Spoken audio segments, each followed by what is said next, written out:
Hey, Chamber members, Alan Waters here, your Director of Marketing and Communications at the Montgomery County Chamber of Commerce and your Words of Wisdom podcast.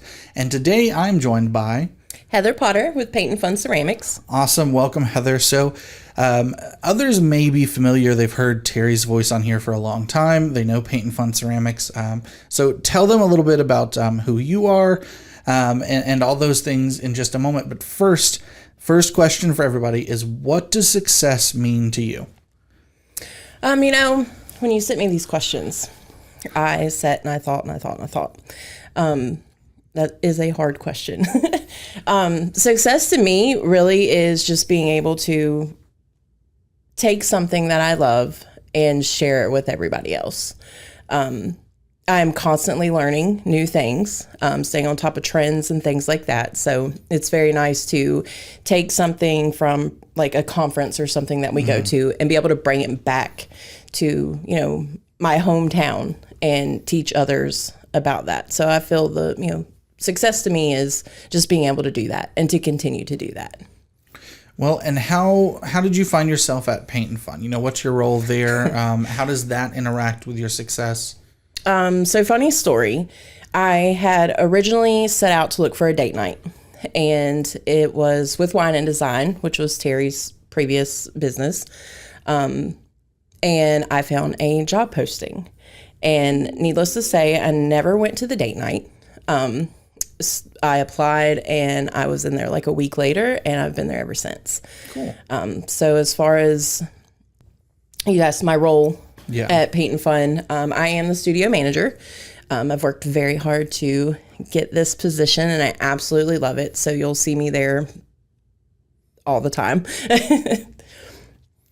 And with that day to day, what comes down to like your responsibilities, the things that people can see and understand? Because I also feel like in the Paint and Fun world, there's so much that goes on that people don't really fully, because when Terry was here last time, she described to me the process of the kiln and everything. And I was like, okay, that's really intensive. So right. Tell us a little bit about what it is that you're doing while you're there.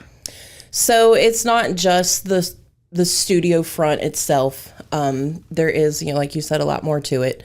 I do a lot of the posting for all of our events, our social media, our website. There's also things on the back end, such as prepping clay, running the kiln. Dolly is the biggest part of what we do. So there's a lot of dipping. We dip everything into a clear glaze. So if there's anything that you've missed on a piece, or like food safe pieces, that clear glaze helps seal everything. Like if you were to miss a spot or not put enough coats on or something like that. So that and just, little things, stocking, inventory, stuff like that. And so you've been sitting in a lot of events, and I've been seeing the calendar and those things. What exactly goes into your mindset when you're planning the events with Terry? Are you trying to hit certain goals for yourself that are, because I know obviously with Terry as the owner, the goal is to make money. But for you, are you looking at things and like, I want to hit this number of people for this? How does that, your process? So when looking at events, like I said, we always try to stay on top of the trend and what's going on in the ceramics world, which I'm very thankful for, because any PYOP or Paint Your Own Pottery studio we're such a huge family. So we're always sharing ideas. I reach out and speak with other managers in different locations and kind of swap ideas. So like our clay mugs are pretty big with the college students around here. So things like that. And it's just more of what's going to reach our audience. We did, just for example, the vintage Christmas trees are still huge. Probably everybody's grandmother has that ceramic tree somewhere, or it's made it to your home, or, so that's still a big event around here. But then what can I do to bring the littles in? Get my little artist in there, who some of these guys have been with me for 3 years doing art camps, and they're getting older. So it's, what's piquing their interest? What's the new, whether it's anime or, whatever, what's the new and the big thing that's out there? And how do you approach social media in that way? Because, like, I know you said you're the one doing the scheduling and those pieces. For me, I've got my own internal strategy for things here at the chamber that I found just like when I do this posting, it works well.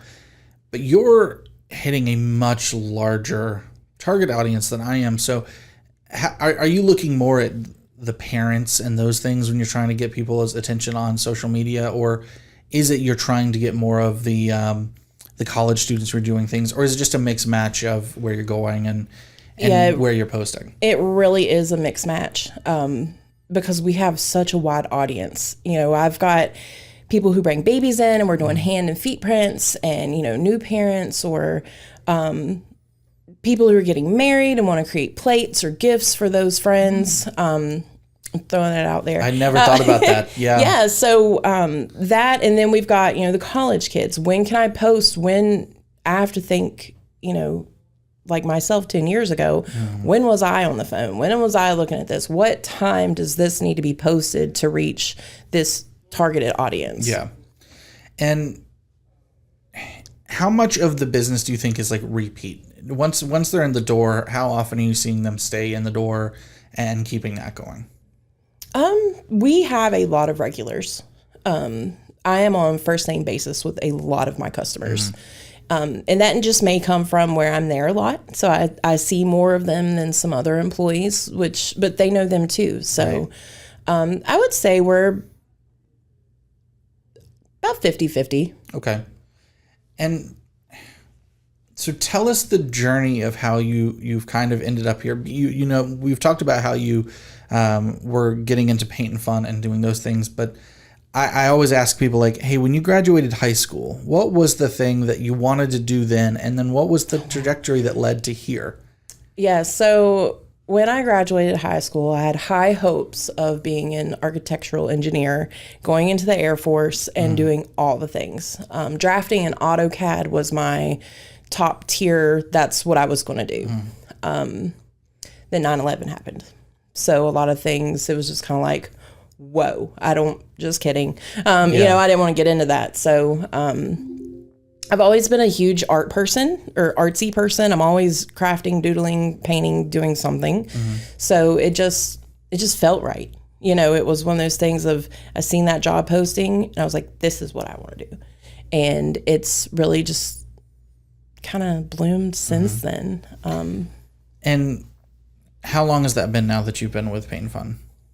3 years. 3 years. I think we're going on 4 years. And was it 2 years ago that you went through the leadership program here at the chamber? Oh, last year. Last year. Yes. Okay. I graduated last year. Yep. How was that part of the process of you working with Paint and Fun? And was that something that Terry approached you with, or did you approach Terry about it? Terry did approach me. Believe it or not, I'm a very shy person. I tell people all the time, we get paid to be extroverts. Like, right? Yeah. Exactly. So it was a huge step for me personally, because I was like, I have to go be with all of these elite people of Montgomery County, you know, for 8 hours a day. And I met a lot of friends, made a lot of friends. I learned a lot.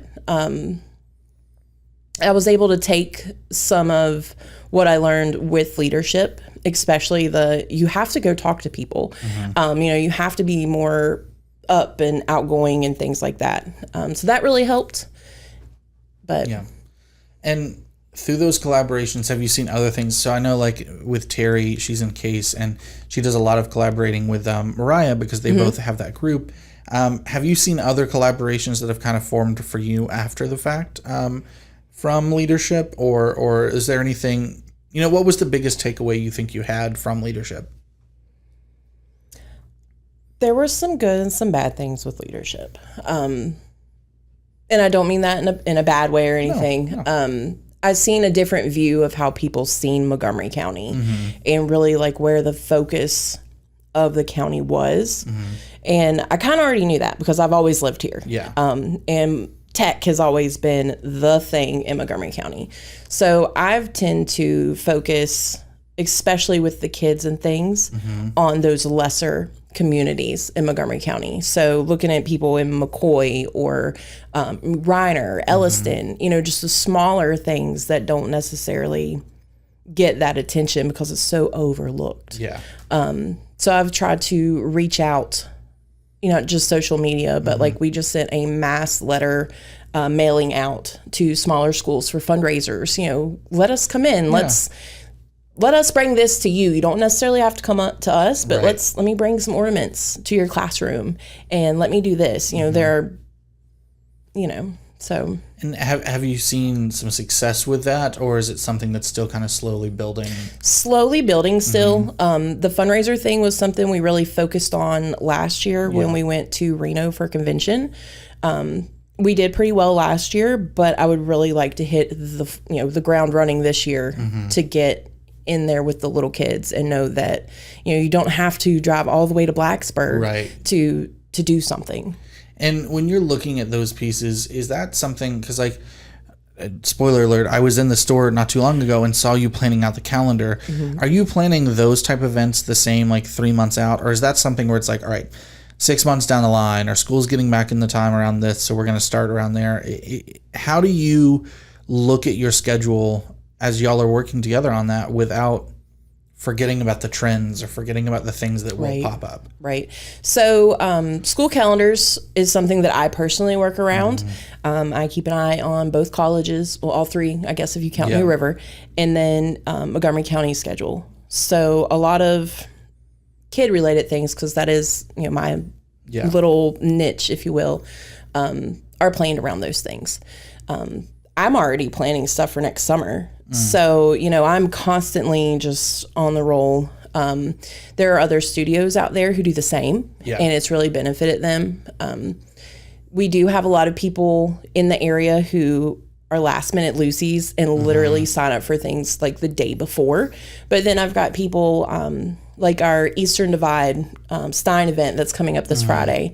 People were signing up for it back in May. Yeah. And had I not posted it back in May, they might not have known about it or totally overlooked it and might not be coming. Yeah. So, and I know there's a lot of flexibility at certain times when you're planning it out that far. How much of that is also like, all right, great, school's going to be out this week. Do you think you are busier during those breaks from school? I feel like summer, I'm taking summer out of this because summer is summer. But like the winter breaks, the Thanksgiving break, the spring break, those things, do you think you're busier, or do you actually see a decline because that's when those same clientele are leaving and going places? I think it really depends. I know with winter break, it does slow down. Like we are slammed right up until Christmas, and then everybody's doing holiday things. Yeah. So that does slow down a little bit.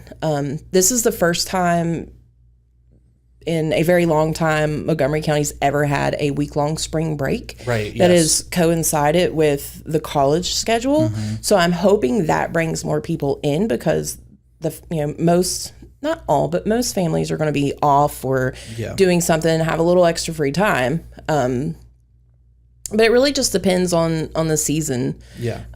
Fall is kind of, I'd say we're about the same. But a lot of people are, still at work during those random days that the county has off for football. Like right now in the evenings, September is a little slower because everybody's got football practice or a baseball practice or some sort of practice going on. Right. So explore your creativity at Paint and Fun Ceramics with paint your own pottery, pottery wheels, and clay. Are you more of a painter, more of a sculptor? Well, at Paint and Fun Ceramics, you're the master designer. Your creative vision becomes reality with the mediums they provide.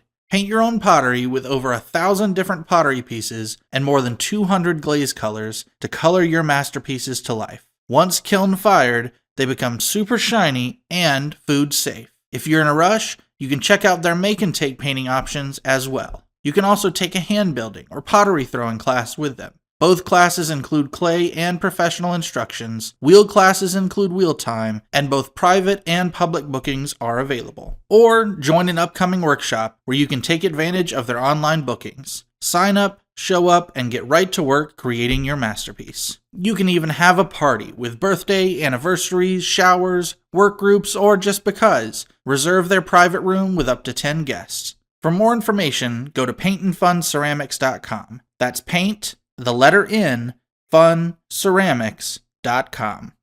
Back to the episode. Do you see? I'm thinking of what you said a little while ago about the tree. Do you see that like there's that trend in the paint and fun world with the seasons that it's like, yep, right now we've got the beach balls because it's summer. We've got the hearts because it's Valentine's Day. Or is that just a matter of like, that's when you get it in stock and those when the people are like, oh, I'm starting to make it.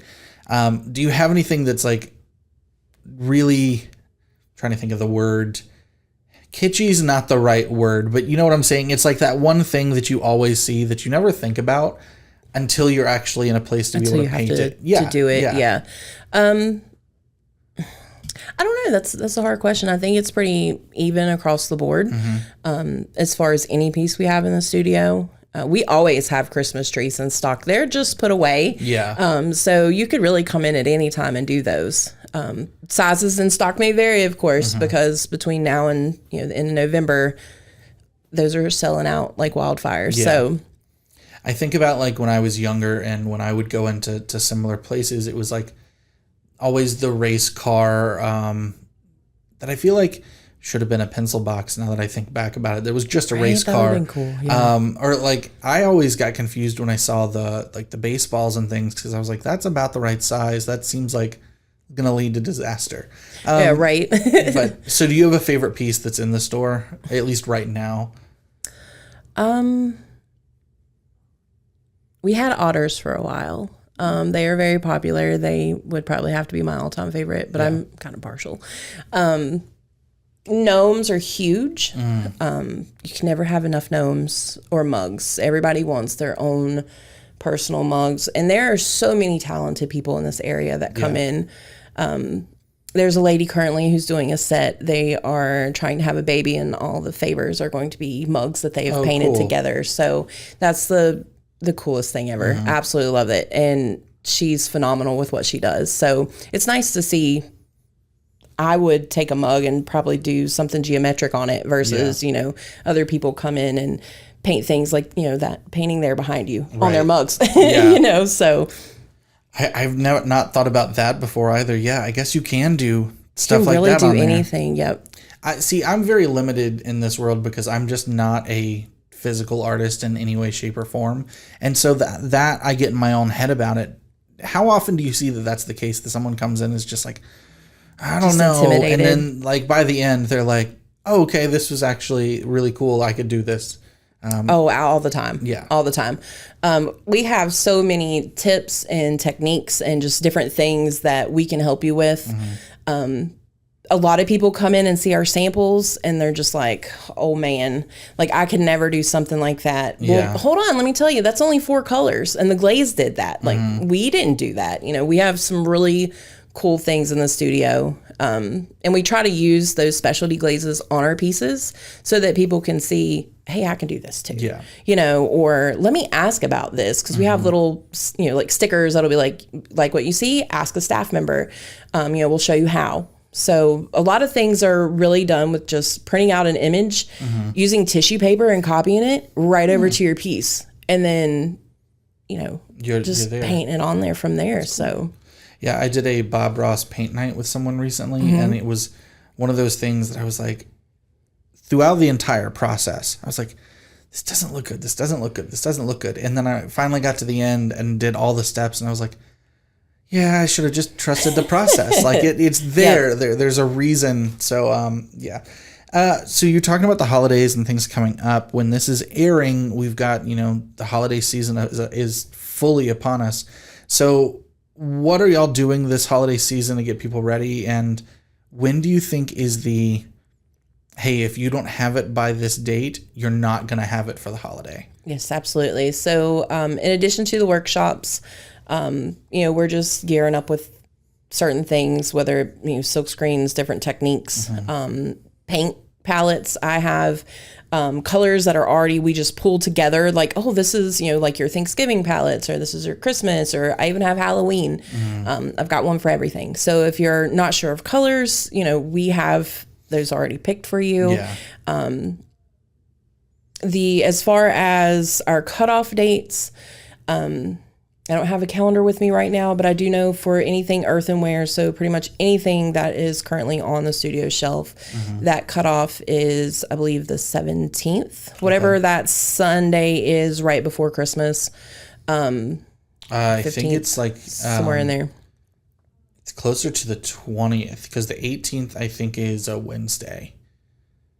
So whatever that Sunday is before then. Oh, the Sunday before then. Yeah, okay, is the cutoff. And then about 5 days prior to that is the cutoff for stoneware. Stoneware does take a little bit longer to fire. We do need more of those pieces. Yeah. So it's a little bit different of a firing schedule. But we can have anything and everything out and fired as long as you're in by those dates for Christmas. And do y'all do gift cards and things like that that people can do for the holidays as well? Yes, absolutely. We are doing some new this year, currently in the works, just kind of talking about it. If you come in and buy ornaments, I believe starting in November, don't quote me on that. It's still in the works, but written down, recorded. Yeah, right.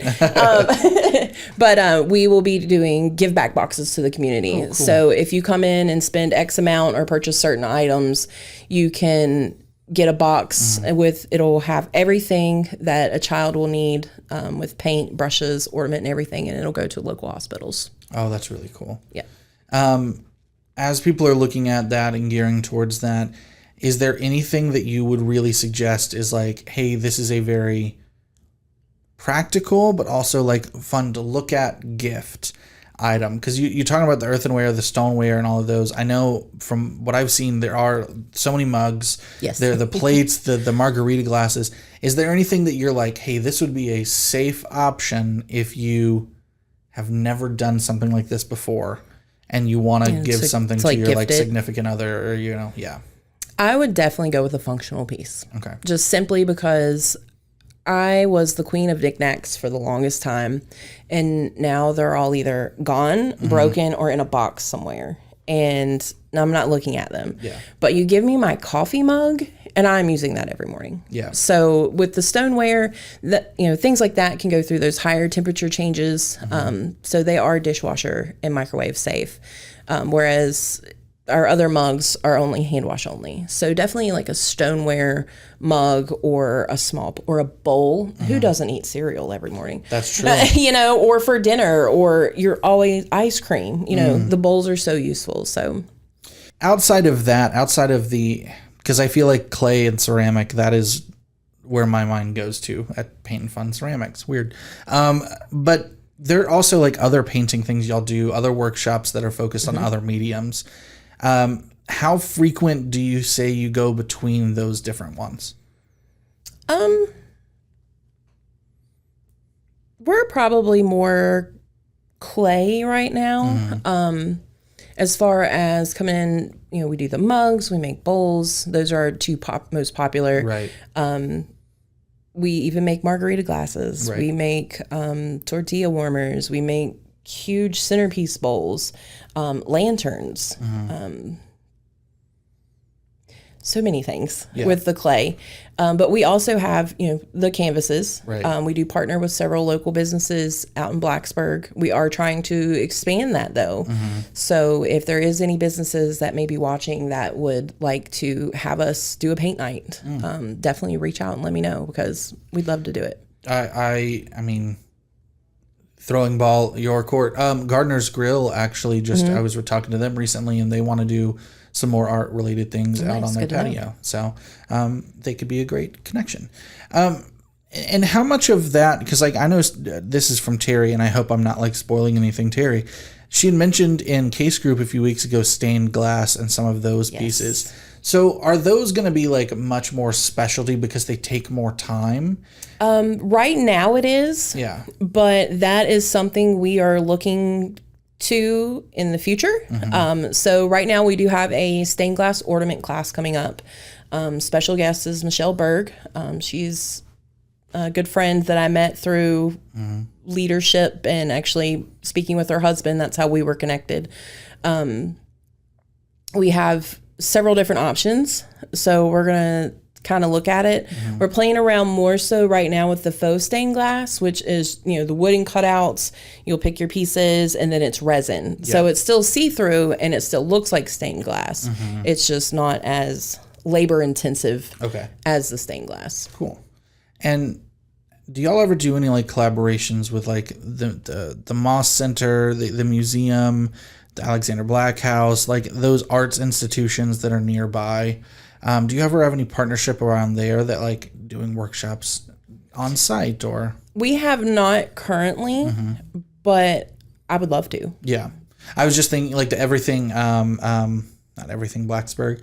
The Fine Arts Center of the New River Valley just opened up a Blacksburg location, and that's what made me think about it because I'm involved with some of the things around those, and I'd love to see that. Yeah. Well, tell people where they can find Paint and Fun, where they can follow you on social media, all of those pieces. So we are located inside of New River Valley Mall, or Uptown Christiansburg, what a lot of us still know it as NRV Mall. If you're coming into the mall, we are located just outside of Dick's Sporting Goods. So if you come in through Dick's, we're like 2 spaces down, or also known on the home goods side as well. And then Facebook, Instagram, all of that is just at Paint and Fun Ceramics. Cool. Any parting thoughts, parting wisdom you want to give people? Really just come see me, come paint, come get creative. Trust the process. Come try something you haven't tried before. It's so fun. It's so relaxing. I'll let you stay as long as you need, and I will gladly help you. So, Speaking of that, what are y'all's hours? Because I sure the hours change a lot. So I'm not going to give you the current hours. Starting in October, they will be different. Oh, okay. So starting October, we will be open 7 days a week again. Okay. It'll be 12 to 8 Monday through Friday, 10 to 8 on Saturday, and 12 to 6 on Sunday. Okay, cool. Awesome. Well, thank you so much for being here with me. Thank you. Thank you, everybody, for tuning in and listening. We'll be back with another episode next week. In the meantime, please go out, invest, connect, engage, and prosper.